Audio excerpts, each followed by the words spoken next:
अधीर रंजन चौधरी जी ने माफी मांग ली, वो भी लिखित माफी मांग ली।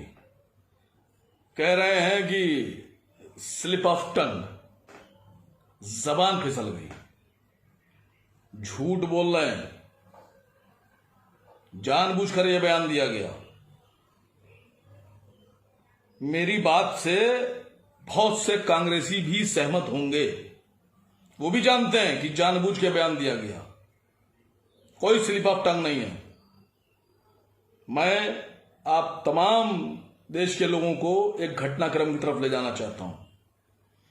5-7 दिन में अभी एक देश में मुद्दा उठा, एक स्टेट गुजरात, जहां कई दशकों से शराब प्रतिबंधित, उस स्टेट में 50 से ज्यादा लोग जहरीली शराब पीकर मर गए। एक सांसद ने पुरजोर ताकत के साथ तरीके से संसद में इस मुद्दे को उठाया।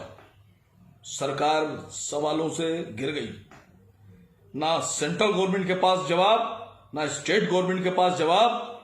सरकार बैकफुट पर आ गई, पूरे देश में हाहाकार मच गया। फिर एक मुद्दा विपक्ष के हाथ आया।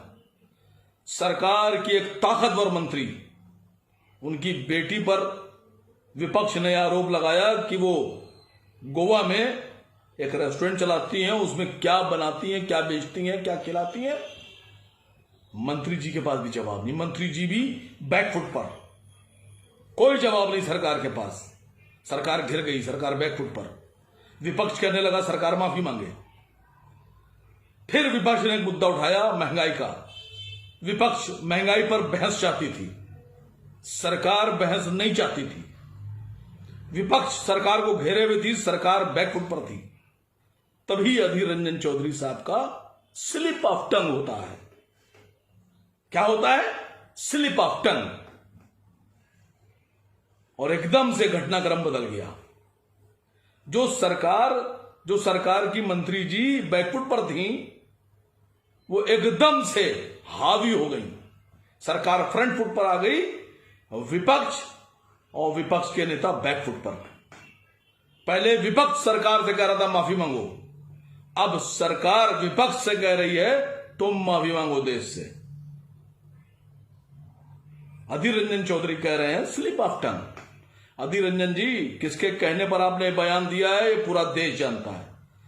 पॉलिटिकल लोग भी जानते हैं, नॉन पॉलिटिकल लोग भी जानते हैं ये बयान क्यों दिया है आपने। आपके कांग्रेस के नेता भी जानते हैं कि जानबूझकर दिया गया बयान है सरकार को बचाने के लिए।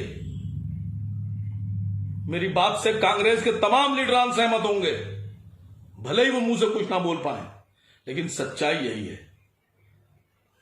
जब बंगाल में चुनाव हो रहे थे तो यही अधीर रंजन चौधरी जी ने असद ओवैसी साहब पर आरोप लगाया था और एमआईएम पर कहा था कि ये लोग बीजेपी की मदद करके सरकार बनाना चाहते हैं, जबकि उल्टा था। बंगाल में अधीर रंजन चौधरी पूरी ताकत से बीजेपी की सरकार बनाना चाहते थे, वहां ये कामयाब नहीं हुए, लेकिन सरकार को बचाने में कामयाब हो गए। कब तक छुपाइएगा, कब तक छुपाइएगा? कभी तो सामने आइएगा, कभी तो सामने आइएगा।